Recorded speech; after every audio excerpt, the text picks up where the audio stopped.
पता नहीं क्यों रोहित शेट्टी साहब ने ऐसी पिक्चर बनाई। मैं ये नहीं कहूंगा कि ये बहुत ही बुरी गंडम पिक्चर थी, मगर ये मेरे लिए बिल्कुल नहीं है। खैर, इसको डिटेल में जानने के लिए इसकी कहानी के बारे में जानते हैं कि विलियम शेक्सपियर की 18th सेंचुरी के प्ले में यानी कि कॉमेडी ऑफ एरर्स का ये रोहित शेट्टी अडेप्टेशन कुछ ऐसा है कि जमुना दास अनाथालय के 2 जुड़वा बच्चों पे उनके संचालक द्वारा एक एक्सपेरिमेंट किया जाता है, जहां वो एक बच्चे को अदला बदली कर 2 अलग अलग पेरेंट्स को बड़ा होने के लिए छोड़ देते हैं, ताकि उनकी यह थ्योरी सही साबित हो सके कि प्योर ब्लड लाइन जैसा कुछ होता नहीं है, किसी शख्स का आचरण सिर्फ उसके लालन पालन पे ही निर्धारित होता है। जहां पे वह जब 28-30 साल के होंगे तो उनका संचालक उन्हें सच बता देगा कि हम एक्सपेरिमेंट कर रहे थे ताकि दुनिया को यह समझाया जा सके कि बस अपब्रिंगिंग का ही मेन इंपॉर्टेंट मामला है। टूटी वाले ब्रदर्स में से रणवीर की शादी ऑलरेडी हो चुकी है एंड बैंगलोर वाले की अभी होने जा रही है, जहां बैंगलोर वाला ब्रदर अपने बड़े भाई के छोटे शहर में आता है ताकि वो अपने टी प्लांटेशन की जमीन और बिजनेस का मामला सॉर्ट आउट कर सके। मगर ऑलरेडी ही पूरा टाउन उन दोनों भाइयों को जानता है, जो कि इनके लिए थोड़ा सा डिस्टर्बिंग था, क्योंकि उनके हमशक्ल ब्रदर्स उसी शहर में रह रहे हैं और बहुत ही सक्सेसफुल सर्कस चलाते हैं, जिसमें से रणवीर के पास एक बहुत ही स्पेशल सी क्वालिटी है कि उसे बिजली से कुछ भी नहीं होता, मगर उसके आफ्टर मैथ उसी के भाई को उसी टाइम पे महसूस होते हैं एंड इसी के इर्द गिर्द पूरी कॉमेडी चल रही होती है। मूवी की जाइनॉर्मस कास्टिंग इसे इंपॉर्टेंट और बड़ा फील कराती है, मगर कुछ इंपॉर्टेंट फील नहीं होता। खैर, मूवी के एंड में गोलमाल के कैरेक्टर से भी इसे बच्चों वाले कैरेक्टर से इसे कनेक्ट करने की कोशिश की गई है, एक बहुत ही बड़े लूप होल के साथ। लेकिन जिस तरीके से इस मूवी को प्रेजेंट किया गया है, इसके ऊपर चर्चा करना निरर्थक ही होगा। अब देखो, इस पिक्चर की पॉजिटिव्स की बात कर लेते हैं और सबसे पहले मेरे दिमाग में यही आता है इसकी एडिटिंग। और कोई ऐसी बात नहीं है कि पीछे तेरे को कुछ मिल नहीं रहा है तूने ये बोला, एक्चुअली नहीं, इसकी एडिटिंग बहुत अच्छी है, क्योंकि भाई इस मूवी को बहुत ही हद तक असहनीय होने से बचाती है, क्योंकि 2.5 घंटे की यह मूवी बहुत ही ज्यादा टाइम वेस्ट नहीं करती।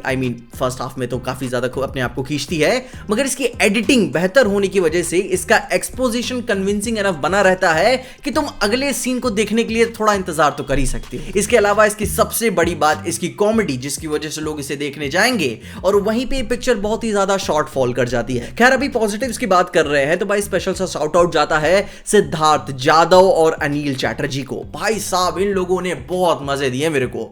वो मालिक मैंने आपका केला खाया है से लेकर ट्रेन की कॉन्वर्सेशन तक मेरे को मजा आई वहां पे। लेकिन अब यहीं से इस पिक्चर की कमियों की बात कर लेते हैं, क्योंकि इसकी कॉमेडी बस कुछ गिनती की जगह पे अच्छी होने के कारण इसका मतलब ये नहीं है कि पिक्चर में मजा दिया तब ये टाइट कर दी, नहीं। क्योंकि अगर इसकी कॉमेडी की वजह से देखने जा रहे हो तो बहुत देर तक वो डेड फेस बनाने का भाई अंदाजा लगा लेना। सिद्धार्थ जादव और अनिल चैटर्जी के अलावा मेरे को किसी के भी परफॉर्मेंसेस में उतना खुल के मजा नहीं आया, क्योंकि भाई जॉनी लीवर सर की परफॉर्मेंस भी एक हद तक ठीक थी, मगर वो मजा सही से लैंड नहीं हो पा रहा था। उसके अलावा संजय मिश्रा साहब के साथ तो भाई मेरा मूड तो एकदम ही खराब ही रहा।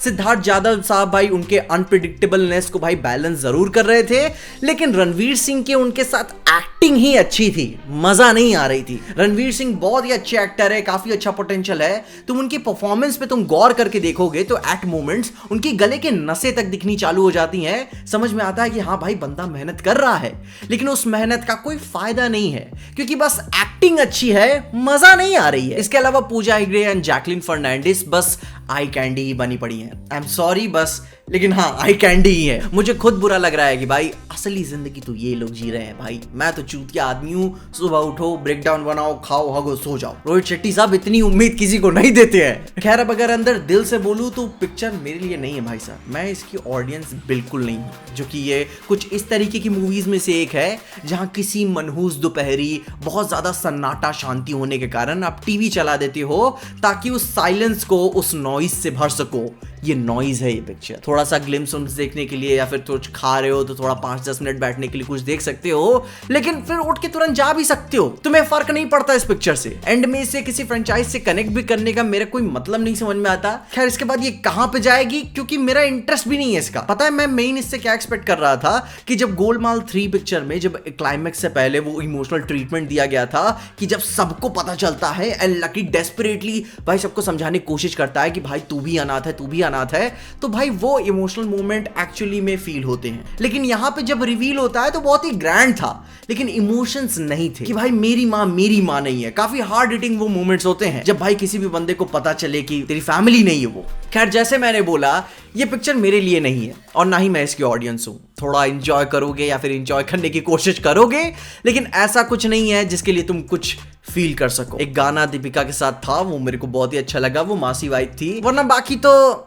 मैं बहुत जल्दी वो लोग भूल जाएंगे इसको, एंड आई थिंक समाज के लिए बेहतर ही रहेगा। खैर इन सारी बातों के साथ साथ डीसी के भी रबड़ी रोने के ऊपर हमने वीडियो में बात की हुई है, जहां मेरी ये वाली वीडियो जरूर चेकआउट करना, तुम्हें सारी इन्फॉर्मेशन मिल जाएगी।